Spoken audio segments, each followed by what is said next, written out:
What's up, everybody? Today I want to talk about a common misconception in sales, especially when it comes to handling objections. And I want to clarify the difference between an objection and a complaint or a simple comment from your prospect, and why that's holding you back from closing more deals and hitting your income goals and accomplishing everything that you want to accomplish. So first of all, this is what I hear most often. People want to learn how to handle objections like a pro, how to close over these objections, get more deals in, increase their income, increase the revenue in their business. And everybody's looking for, the secret sauce or to get good at this quick. But the reality is there are a lot of strategies for handling objections and becoming better at them, and eventually coming to a point where you're a closer. You can pretty much handle any objection with your eyes closed, and you know the objections that are coming in advance, and there's even strategies above and beyond that. And I teach all of these things and I cover all of them. I've done that with a lot of my coaching students and people that I've mentored. But first and foremost, I want to go over clarifying the simple rules of objections and how to even identify what a real objection is. So first things first, a real objection is a legitimate reason your prospect may not buy your service or your product today or in that moment. And it's something that legitimately must be handled before you move on and before you can get that deal closed and done with and have an exchange or a transaction happen. So that's what a legitimate objection is. Now, more often than not, what sales professionals and what you may be getting is a complaint or a comment from your prospect that you're treating as an objection, and you're putting a hurdle in front of yourself that's stopping you from closing the deal that didn't need to be there in the first place. So what I mean by that is a lot of times salespeople get a complaint from a prospect. For example, oh, that's a lot of money, I don't know if I can afford that, or oh, that price is too high, I wasn't expecting that. And they take that as an objection and they immediately start handling it like it's an objection. They'll immediately start saying, oh, I hear you, sir, I totally understand why that price or that money might stop you from making this decision today, but what part of the money is it that's stopping you? Is it the payment terms? Is it the overall price? I mean, just whatever ways you're going to go into handling that objection when it really didn't even need to be handled. It was nothing more than a mere comment or complaint that your prospect made, even though he or she was going to buy anyways. And that's what a lot of sales professionals miss. A lot of times when a prospect makes a comment or a complaint like that, it doesn't mean they're not going to make the decision. They're just telling you how they feel, and it's totally fine.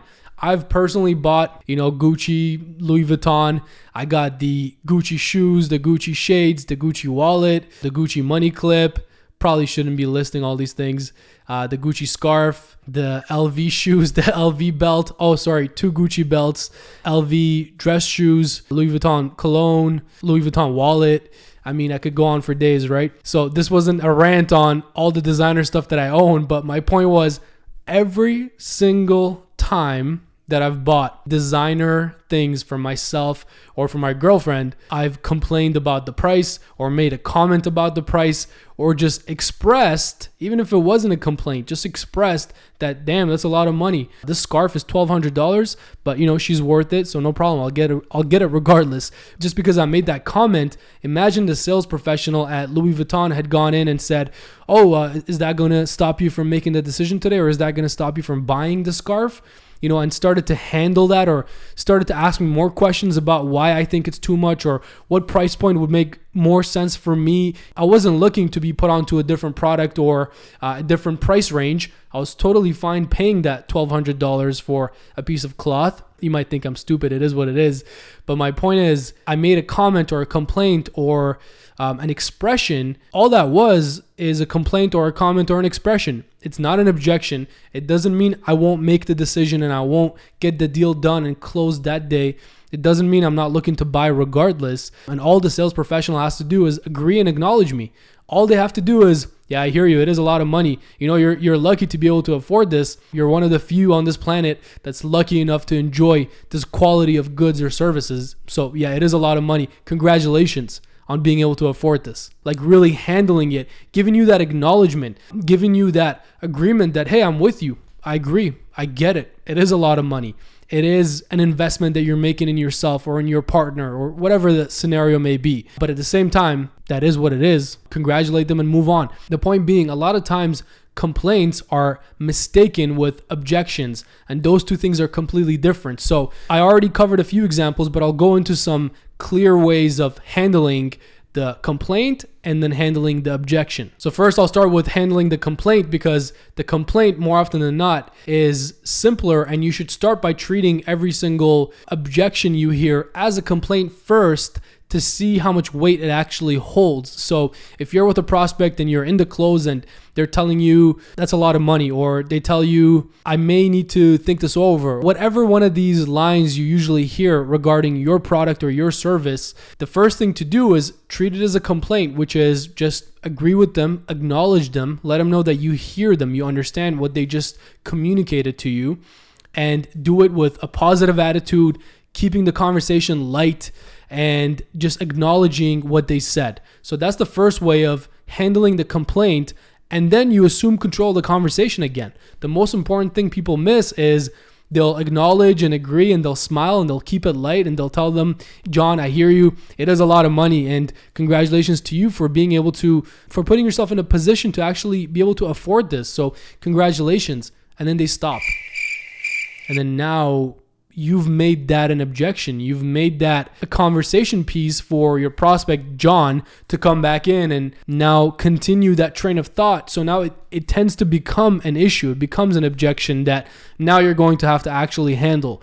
Whereas if you did the same thing, agreed with John, I totally hear you, acknowledged them, congratulations for putting yourself, for being somebody that's in a position to even be able to afford this, congratulations. All that being said, go back to exactly what you were presenting or where you were in the closing process. So you want to assume control of the conversation again as soon as you've acknowledged and agreed and treated that complaint as a complaint or a comment. Now, I have a test that I teach to all my students and people that I'm working with, and I call this the test of 3. And really, it could be more than 3, but it's simple and easy to track this way. So I like to call it the test of 3, and that's if an objection or a complaint or the same opposition to them buying your product or your service comes up over and over and over again, chances are it's something you're going to have to handle. So if your prospect, John, is telling you the price is too much, the price is too high for me, and that comes up and you handle that and you keep it moving, and later in the sales process, he says again, yeah, I think the price is too high for me. And then you handle that again and you get to, a different point in the close and you want to go for the close again and you want to get the deal done. And he says, you know what, I think this price really is too high for me. Chances are if an objection or a complaint, the same thing comes up 3 times or more, it's legitimate and it needs to be handled, and you need to address it, and you need to work your way around that and figure out how to solve this problem for this prospect in order to get a deal done that day. Now, if you're with a prospect, let's say John, this mysterious character John, first time he tells you, I need to talk to my wife, and you handle that and you keep it moving and you're in the close, and then he says, yeah, but the price is too high. And then you keep them moving and you handle that and you're in the close and you ask for the sale again. And he says, I need to do some more research on this product. Now you know that's not a real objection. John is just stalling you, which brings me to my next point, which is a stall. So a stall is really a hidden objection that you haven't pulled out yet from that prospect and you haven't been able to handle in order to get a deal done. So we have the objection, which is a real reason or a real thing that's holding your prospect back from getting a deal done with you. You have the complaint or comment, which is just an expression that people do. We all do it. I do it myself.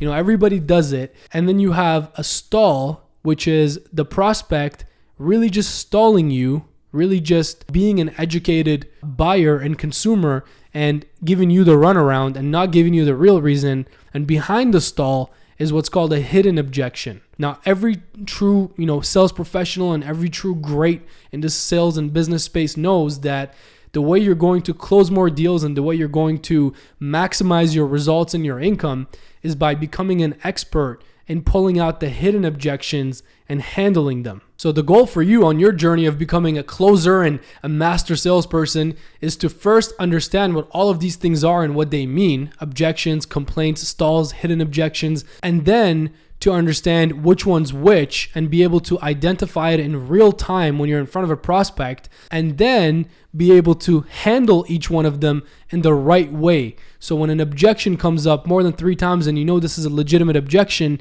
you know how to handle it. When a complaint comes up or a comment and you know that it's simply a comment, all you have to do is just smile, agree, acknowledge them, and move on with the sales process. You know how to handle that. When a stall comes up and you know that they're just stalling you and this is not a real objection, you know that, okay, it's time for me to dig a little deeper and find different angles of qualifying this prospect and working my way in there to figure out what this hidden objection really is, what the real reason is that they're not buying from me, and what's holding them back. And then once you handle that, chances are you're going to get the deal done and you're going to close, and you're going to not only make more money, increase your sales and increase your own revenue, but at the same time solve a problem for that person who was having a hard time expressing what their actual challenge was, what their issue was with buying your product or your service. So now that you know the difference between objections, complaints, stalls, and hidden objections, you're on your way to becoming a true sales professional and a true closer. I hope that you got some value out of this and that you're going to use these things in your day-to-day sales career or your business in order to get more deals done, close more prospects, and in order to help more people by being able to really take responsibility as a professional and dig deep, qualify better, fact find better, and pull out those hidden objections and solve their problems so that they can pay you in return. And I hope that helps. Stay tuned. There's a lot more content coming your way. Thank you for your time and attention.